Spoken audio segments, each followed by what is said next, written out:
Hello, my name's Nathan Ward from the Big Story Trust, and recently I caught up with Barry Mitchell in the United States and talked to him about his creativity and his experience of gospel magic. For people that don't know you, Barry, tell me a little bit about yourself and what you do. Well, I'm a magician and a storyteller, entertainer. I do churches and schools and libraries, and then we produce magic products that are sold through our website. Guess that's about it. Yeah, and whereabouts are you based, Barry? I live in Tennessee, and our website is barrymitchellproducts.com. Yeah, And we travel around the world. I met you in the UK. I did indeed. And it was a great pleasure to meet you as well. And I'm still perform quite a lot of your effects. I was doing the Mother of All Diamonds just yesterday, my favourite effect of yours. So, Oh, great. Thank you. you perform a lot in churches, but you wouldn't necessarily call yourself a gospel magician. Tell me a little bit about that, Barry. Well, that goes back to when I was much younger, when I was in high school and then the first year in college. I went by the title gospel magician, although I really hadn't. I'd only seen one person that was a quote unquote gospel magician, and he was actually pretty good. Hmm. And then as I met more people and I started to see what the quality of the work of people that claim to be gospel magicians, I just decided I didn't want that title. Now, of course, I'm giving you a gross exaggeration for the people that I saw, but I just didn't see, I didn't want to associate with that name because I saw so few good entertainers. Hmm. Um, so here would be the stereotype that I saw to try to explain that. I'm trying to be positive, but it's kind of difficult because it really scarred me Hmm. for the term gospel magic. Um, the stereotype would be someone that loves the idea of teaching, of sharing the gospel, and so they share the gospel with everything they do. In Hmm. other words, every trick is basically the exact same message. So this would be the equivalent of a hammer and a nail, and you're beating the nail with every trick, as opposed to set the hammer down, let's relax for a second, and let's entertain. So, and so the point being, they spent so much time with the hammer Hmm. that they didn't get to know the audience, and they basically beat up the nail. And so the nail is like, I don't want that anymore. And so Hmm. they didn't have any entertainment, no personality. It was just about beating that hammer. And I said, that's not what my goal is here. My goal is to entertain people and therefore earn the right to share. Hmm. And in the same way, if I'm doing a school show or a library show, I'm entertaining people and earning the right to teach something or to promote reading and books. Whatever the venue is, no matter where I am, I still have to earn the right to take your time. Because in essence, everything we do is a matter of time. If you come to my show or I come to your church and present a show, you're there and I'm taking your time. So I Hmm. should give you something for that time. And hopefully, when you walk out, you'll go, that was worth my time. And if you Hmm. can't say that, then I didn't do my job. And that's on me. And if it's on Hmm. me, I want to be the best I can be on stage. Since I didn't see that among the people that I saw, I didn't want to take that mantle. And so I've never wanted to be called a gospel magician. So although I do magic in churches and I do magic that will share the gospel, I do not want to be labeled in that group. That's No. that's about as positive as I can be. I'm sorry. Well, thank you for being honest with us, Barry. What I can say is some of the stuff that you've produced for the gospel market have been profound, and you can't say that it's not gospel magic. Does that make sense? Oh no, it is, and many of the things that I put out will have a gospel application. as well, because at my core, I'm a storyteller and an encourager. Yeah. What's interesting for me, Barry, is as I look around, especially in America, there seems to be a new breed of magicians calling themselves storytellers. And you're firmly in that category, but Harris the Third, for example, would be another person that's branding himself now as a storyteller. And I think possibly maybe for the same reasons as you are, because it's the hat fits a lot better, and it separates you out from those that have gone before you and not done necessarily a good job. Um, well, for me personally, the reason I go with that goes way back to I was doing a conference, and this would have been well over 20 years ago, and I did several of these. In Tennessee, the Tennessee Baptist, which is a part of the Southern Baptist Convention. Mm. The Tennessee Baptist would have what we call drama, puppetry, and clowning seminars. Mainly, this was a teenage thing, but so high school kids and such as that. And the purpose of it was to teach clowning and puppetry and drama, but then there was always magic classes as well. We couldn't call them magic, we had to call them illusion, which obviously is a sore spot with me. Why we can't use the word magic, but anyway, another point. Okay. Anyway, so I was there to teach the magic. Now here's what I noticed: when I would do my part and it would get a good response, as magicians do, and then the drama people would get on stage and they would bring people up on stage and put a silly hat on them and give them something to say, and then they would tell a story. And these people would act out something, or maybe the audience would play a role with every time some actor says such and such, the audience goes yee, or whatever it may be. The audience loved this, and it's an extremely effective tool for educating, as well as very, very entertaining. And so I'm watching this, and I'm going, wow, these guys get so much more effect than me going up there, cutting a rope and putting it together and giving an analogy to Christianity with it. And I'm going, okay, how can I learn from these guys? And so that's when I started, and I said, okay, how can I take a story and a little bit of magic and audience helpers and interaction, and how can I put all of these together? And so I put that together in what I call performance storytelling. So all those things come together. Now, when I did that, I didn't see any. There were no magic storytellers that I knew of. Okay, so I had never heard of the term or anything like that. And then, of course, I started promoting it in my work, and stuff like The Mother of All Diamonds is an example of that, because at its core, it's a story, and there's a little bit of magic, and the magic happens at the end. So it goes through what I consider to be the 5 elements of a good story, and it gives you all of those within that trick. But so when I started doing that, little by little, when I would do lectures and stuff, all of a sudden you started noticing that people became storytellers as well as magicians. Because, if you buy my trick, you're probably going to do it similar to the way it was sold. You're welcome to add your own and make it creative in the way you want. But still, it just started that process. BJ was doing magic, and I call him BJ because I've known him for years. I think he goes by Harris the Third. Is that right? Yeah, that's it. When I talked to Toby Travis, he always calls him BJ as well. So yeah. I've known him for a long time, and he was doing magic, but he is right. If you go by the storyteller term, it's a lot like an illusionist and a magician.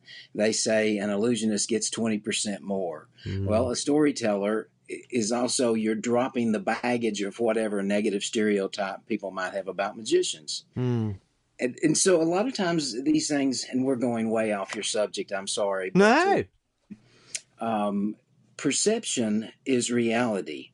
So just like now, the world of clowning is in turmoil Mm. because so many people are saying they're scared of clowns, and millennials think of clowns differently than people my age do. So clowns are all, oh no, what do we do? How do we, we're still entertaining people, we still love people, but the world is changing.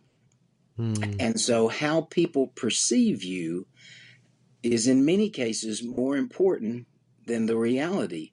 Because if they perceive a clown as scary, they're going to back off, Yeah. whether the clown is or not. And that's a Yeah. bit like what Houdini spoke about when he says people actually buy your marketing.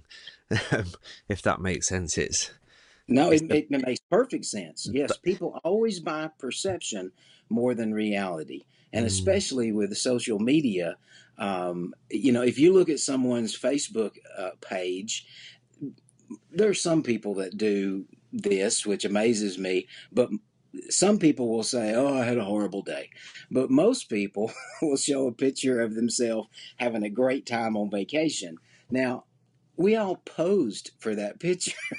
I mean, yeah, nobody's going to take a picture on vacation going, "Oh, I feel horrible." You're going to go, "Hey," So the perception is that we're having fun. Therefore, other people look at our Facebook posts and they go, "Oh gosh, he looks so happy." Well, we yeah. don't really know. We only see what we have put out. In other words, we see a perception. It may or may not be the truth. When you Well, started out, Barry, did you start in a secular context or within a church context? I started out in a church. Oh, Uh, okay. yeah, because when I was younger, the first magician that I ever saw was a gospel magician that came to my church. Hmm. And then the first time, other than him, the first time I ever met a magician was when I was in college. So I didn't grow up around a magic shop or anything like that. A lot of people will have stories of when I was a kid, I would go to the magic shop and I met a magician. No, I didn't. I didn't meet a magician until I was in college. So everything that I created was done on my own through books or well, Wow. pretty much through books. So that's why when people see my stuff, they will say, "Well, your stuff is creative." Well, it's because I had no outside influences that would tell me it can't be done a certain way. So I had Hmm. the world in front of me. So everything that I did was a church show. Everything was done in churches, probably I would assume similar to you. Hmm. You probably primarily did church shows as well. But then when you get to the point where this is going to be your career, you're going to take other opportunities. They can't all be church shows because you got to make a living. And so then we started doing schools and then eventually libraries. Hmm. And I went through several different segments. I did motivational speaking for a while and different things. But I love working with children. And so that's my passion. So I just kind of put away all the other clutter and said, "This is my focus." For the first time, it's kind of made sense to me how you've come to be who you are, because I think if you had joined a magic club at an early age, it would have killed your creativity, wouldn't it? I think on one level. Yeah, I hate to say that because we want to encourage kids to come in and people to come in because that's how we form that community. In my case, though, I didn't have any money, Mm. so my first magic show before that I actually got paid, which I think I got $5, was for my Boy Scout Court of Honor. Mm. And I had no money. I had no tricks that I bought, but I had the catalogs. I don't know, for $1 or 50 cents or whatever it was, you could order a black and white catalog with drawings, Yep. line drawings. There were no photographs, and it had a description. And we all know what the descriptions are like. But all I could do was read that description. So I would read that description over and over and over until I came up with a way to do it. So my first show, everything in the show was black and white Mm. because that was the color paint we had in the garage. And everything was built out of wood. Years later, I discovered that some of the tricks I figured out new methods, and some of the tricks I had figured out the methods that had already existed. But the whole show was just something I made, and it wouldn't just wood. Some of it might be cans or whatever, but it was all stuff that I'd made because I had no money. And all I could do was read that description and figure out a way to accomplish it. So without anybody telling you, oh, you do that with a plastic thing on the end of your finger, you pretty much have to come up with a solution on your own. I mean, I didn't see a thumb tip till I was um, in late high school. Wow. I mean, I remember the first time I saw one. A friend of mine who is also a magician went to his first magic convention, and he came back, and we sat in the pew in the back of church. You know, you're trying to be really, really quiet, and he takes a little scarf, and he vanishes, and oh, what's how'd you do that? And then he like shows it to me. Wow, what's that? It was just the most glorious thing. And I'm still a Vernet man to this day, all because the first one I saw was a Vernet. So, and Same here. it may Same not here. be pronounced Vernet, so I apologize if that's Vernet. I'm not sure. I don't know, to be honest, but I'll go with your pronunciation. What encouragement would you give to gospel magicians, and what critique would you give to them or to gospel magic? Okay. Well, as far as encouragement and critique at the same time, it would be that the most important thing in my way of thinking is that we entertain and earn the right to be heard. If we put that at the top, then when we share our reasoning for being there, they're much more likely to listen. Now, I think some people would hear me say that and they would say, oh, you've got it reversed. The most important thing is telling people about Jesus. Well, in one way, yes, but in another way, um, when Jesus told stories or when he ministered to people, he didn't go to them immediately and say, you need God if they were hungry. The first thing he did was say, well, let me see if I can get you something to eat. So in other words, he met them where they were before giving them the love and message that they needed. So in the same way as an entertainer, my first thing I need to do is to get you on my side. If I expect you to believe anything that I say or listen for that matter, I better get you to like me. And I think one of the things that some gospel magicians, but not just gospel magicians, obviously it's not that narrow, all No. magicians.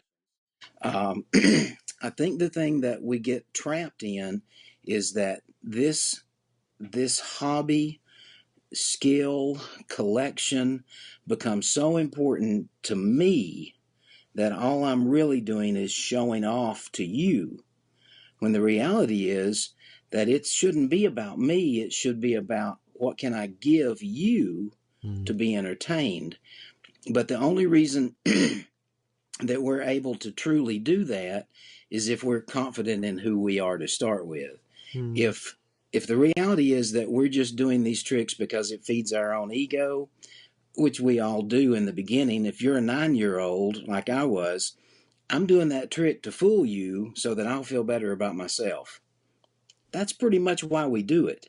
Now, the question is, if at some point through the years, have we learned how to realize, you know what? I've practiced, I've written a script, I've prepared, I've learned about timing and comedy, and I know when I stand in front of people, if I do it this way, it will entertain them. That's the most important thing. And if they're entertained, guess what? They'll probably believe what I have to say afterwards. So that is my way of both being encouraging and critiquing at the same time. Let me see if I can summarize it. Number one, get them to like you. Number two, focus on them. They are much more important than you. Focus on entertaining them first. Because if you entertain them, boom, they'll listen to your message and what you have to say. How's that? Perfect. And finally, Barry, just picking up on one point that you've just made, Do you script everything, or do you ad lib, or is it a mixture? I script everything.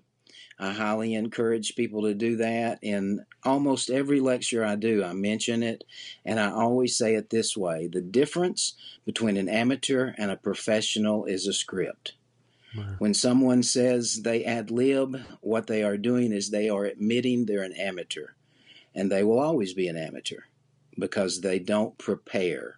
A script is a preparation. It allows you to see where you're going.